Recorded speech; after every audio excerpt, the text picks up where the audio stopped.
Right, welcome back everybody. Today we're in this Vauxhall Vivaro. This is the Mark II shape. This is a 2014 to a 2019 shape, and this is the same as the Renault Traffic and the Nissan, I believe.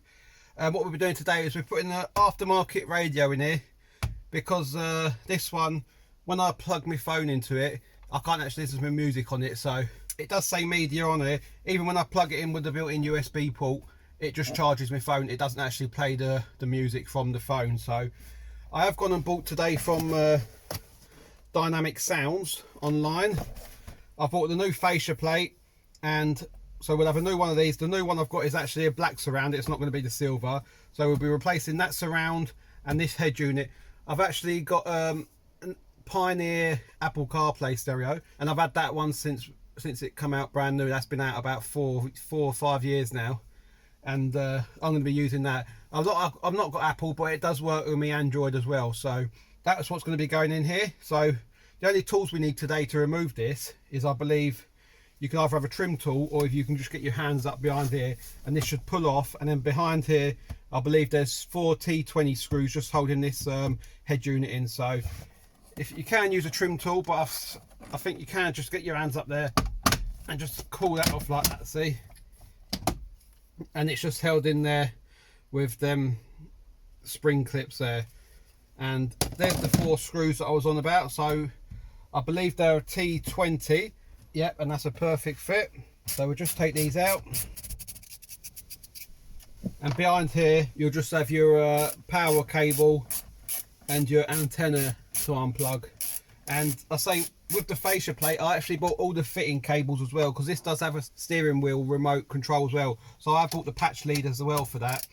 So my stereo should all work through the steering remote as well, which is nice to have. So we'll just take this out, and then we'll have a look in the box. And always remember, when you do take these out, if you do have CDs in your device, just whip your CD out, because once you've unplugged this, you won't be able to get that CD out again. You'll have to plug the system back in. So I say I haven't got any CDs in here, so this should just pull out now. And as you can see, it's actually a single DIN stereo behind it, but they've made it to look like a double DIN one. And as you can see, this Vauxhall is actually based on the Renault. So it's all Renault materials in it. You can see it's Renault radio. If you look on the windows of these vans, it's all marked up Renault as well. So I'm just going to pull these plugs out now. So that one is redundant for now. So we'll just stick that over there. I will keep that though, because if I ever do come to get rid of the van, I will put it back to stock. So I say one of these, that's a USB-C. So I reckon this one will probably go up to that USB slot there. And to be honest with you, I'm not looking to reuse that one, because my one actually comes with 2 USB output cables, and I will be using them somehow. Maybe I can fix them up to in the dashboard there somewhere. I'm not too sure yet. I haven't had a look, see what room we've got in there to route stuff round. And I've actually got a microphone as well that I need to route somewhere as well for the hands-free. So I've got to have a look round for that. But before we go any further, let's just take a look in the box and make sure we've got the right fascia plate, because I haven't actually took it all out the packaging yet. So we've got some connectors here. I'm not sure what they are. That's a USB. That looks like one of them cables. So maybe I won't need that one. I don't believe anyway. I say this just comes as a complete pack. So this is the patch lead for making the steering remote work, and it's already set up. You get a wiring diagram in there. It's actually set up, but for different brands like JVC, Pioneer, Kenwood, you do get the options to change the colours around. It tells you which colour to put in to which slot. So we'll have a look when we come to that. That's an aerial adapter, and this is the main wiring unit. So we definitely need that, and this should be the fascia plate. So let's just drop that box in the back there for now out of the way. And I'm hoping it is the right one. Alright, so we've got some extra screws in that there and brackets. There is no instructions with this, so hopefully it should be pretty straightforward. I'm not sure what them brackets are for yet. They might be to fix the cage of the new head unit in. But yeah, so here's the new one. We've got the black backing plate there. So as you can see, it didn't actually give me an option for a silver one. They only had black ones in stock, but I'm happy with the black, to be fair. I like the black on black. But one thing I can see is we're going to have to take the clips off of this one because there's no clips on that. So they just pull off and just push onto there. So we'll just quickly do that now. Right then folks, so I have just run my USB cables in and my microphone, and I've just slotted them in here. I've cut some little holes in there. I'll show you that in a minute. The reason I didn't show you that in the video is because not everyone is going to have this stereo that I'm putting in anyway. So the main reason this video is just to show you how to put an aftermarket stereo into your vehicle. So you get these brackets, and these will be mounted onto the side of the stereo, and these will become the new fixing bolts on here. So they'll just go on the side of the stereo, as I say, and then they'll slot on here. And they're not a very good fitment to say they're for the Vauxhall and the Renault, because they don't really line up very well there. So we are only going to get one screw in on each, but that's not a problem. One will be enough for each side. So you get your head unit. With them brackets, you don't need your cage that you come with your stereo, so you can get rid of that. And just let me remember what side that one was going on. So this is going on this side. So you get your little screws, and they'll just screw in to your head unit.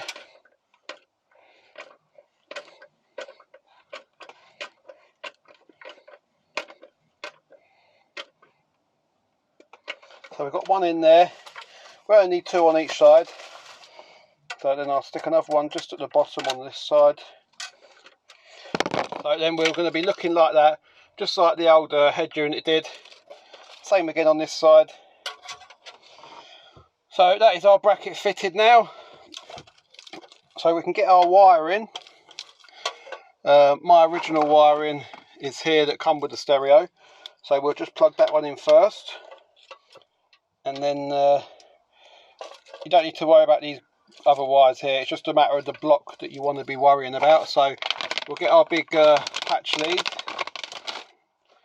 And normally when it is coming to fit aftermarket stereos, with all these extra connectors that you get and all these things, sometimes it is a bit of a nightmare to push these units back in, but this one seems to have a nice gap down the back there, so hopefully we don't get no issues with that.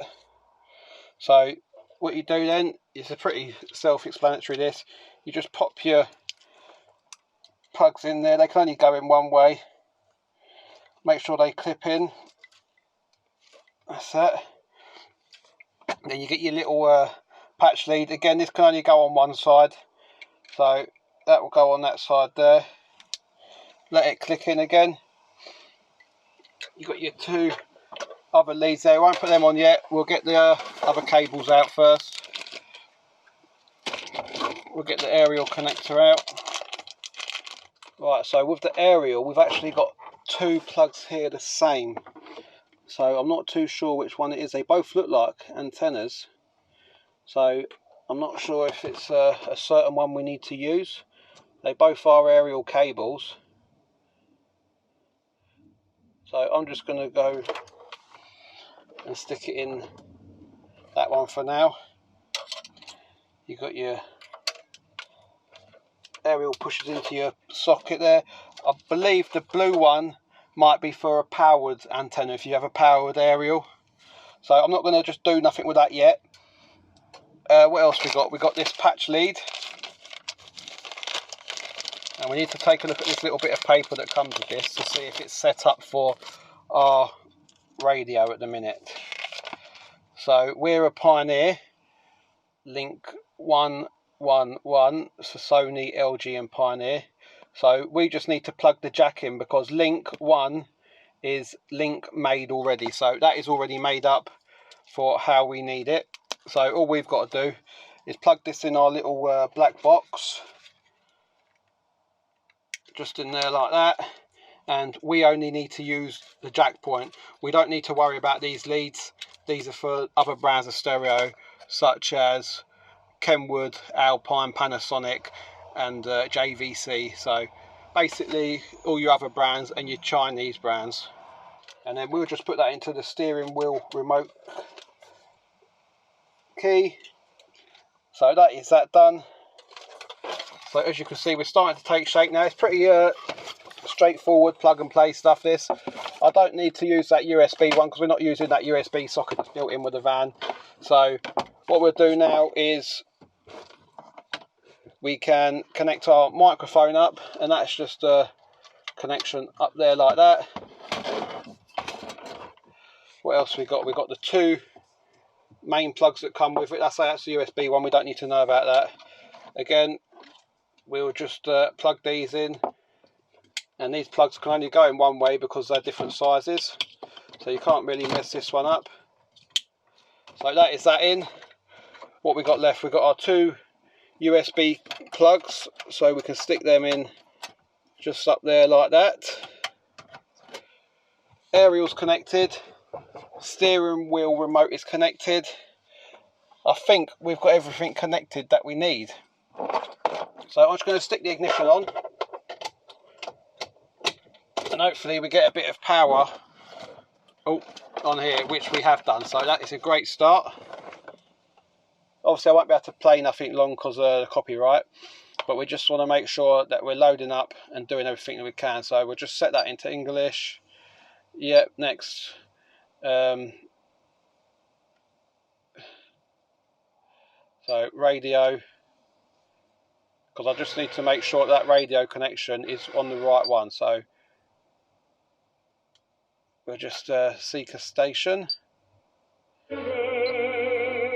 which that's picked up classic fine, no problem. So we'll just switch that down now, and then I just want to use the remote control, and which that is working on the remote control as well. So that is everything working as it should be.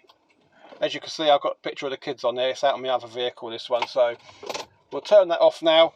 That radio antenna's plugged into the right one. I will cover this bare metal connector up because I don't want that shorting out on anything. And we can wrap this up and put it all away basically.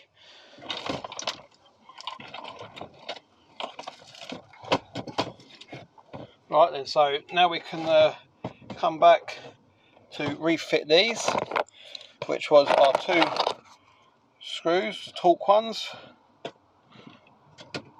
So we'll just get that one started off on there, and then we'll get the second one. And before we nip that up, we'll just make sure the stereo is up where we want it. So we'll push that right up.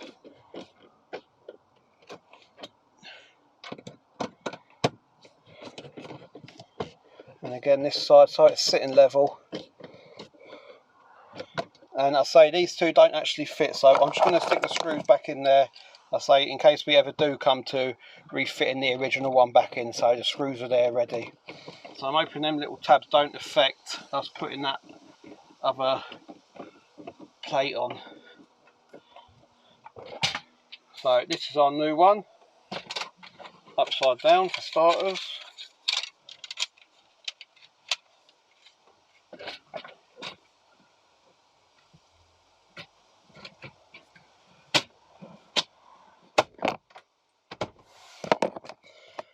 And that is our stereo fitted. And I think that looks smart in there actually. Where's my cloth? Did have a cloth in there. Just give that screen a bit of a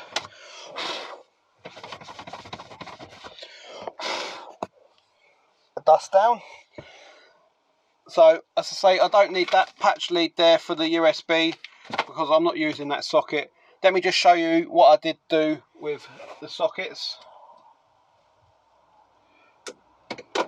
So there you can see I've got the microphone there. I thought I'd put it there because if we are driving along and we've got the window open, that's going to be well out of the way of the wind.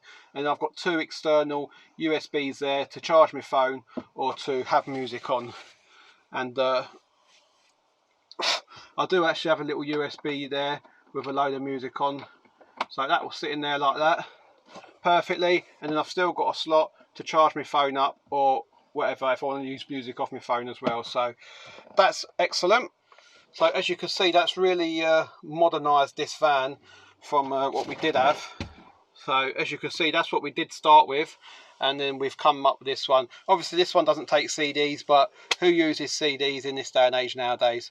Because I certainly don't. I've had this for about 4 years, and I've never had a CD in my car ever since, and I've never looked back because I ain't got CDs all over the place getting scratched. So everything's done downloading music now. This does do my sat nav and all that. It can have a reversing camera as well, so I think I'm going to be looking at a later date purchasing a reverse camera for this system, so that once we are reversing we can see out the back. It does have reverse sensors, but it's just nice with it being a long vehicle to have a camera as well. Right then, so that is going to be it for this little video. So that is the dynamic sounds installation kit.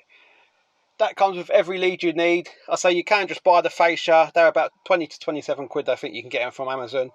But I'll say I bought the full package because I wanted the steering remote to work on this vehicle because it's there. So if it's there, you might as well have it using it. And it's just easy while you're driving, so you're not playing about with the screen or nothing. So I'm really happy with that. It's a lovely feature to this vehicle. And if you weren't bothered about doing all the USB stuff, you could literally do this job in about 15 minutes, to be fair, just plugging and playing. So, but obviously it took me a little bit longer because I wanted to do all having the microphone fitted and the USB sockets. So don't forget, if you are interested in the van scene, I've got a playlist on this vehicle where we're actually converting it at the minute into a day van. So if you haven't already, hit the like button, hit the subscribe button, and until next time, we'll see you about.